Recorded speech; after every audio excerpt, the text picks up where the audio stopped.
Habari gani mwana wa sport, karibu katika channel yako pendwa Maxara Pencil. Basi tumeweza kupata news kutoka kwa Yanga hapa, kutoka kwa msemaji wao kuhusiana na taarifa za Clement Mzize na majeraha ambayo yanamkabili. Taarifa hizi zitaonyesha kwamba ataingia uwanjani kwa takribani ya muda gani, lakini pia atakaa majeruhi kwa muda gani. Kwa hiyo taarifa hizi tumepata kwa semaji lao Ally Kamwe. Kwa hiyo tuna full video hapa, unaweza ukaisikiliza na pia utatoa maoni yako kuhusiana na kikosi cha Yanga huko mbeleni, au unaonaje pengo la Mzize litaonekana ama kutokuwepo kwake hakutohasili chochote. Basi tumsikilize Ally Kamwe.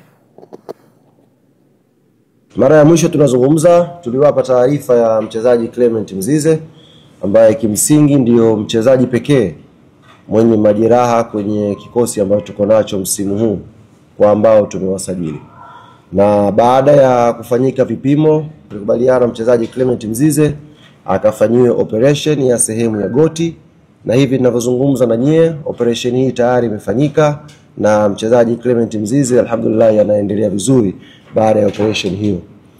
Tutamkosa Mzize kwenye pitch kwa muda wa wiki 8 mpaka 10 kama ambavyo jopo la madaktari limeelekeza. Kwa nipende kuwatangazia ndugu zangu waandishi wa habari, mashabiki na wanachama wa klabu yetu Young Africans, mchezaji Clement Mzize atakuwa nje ya uwanja kwa kipindi cha wiki 8 mpaka 10, huku madaktari wakiendelea kukagua kwa karibu hali yake ya kiafya mpaka hapo ambapo ataimarika na kurudi uwanjani.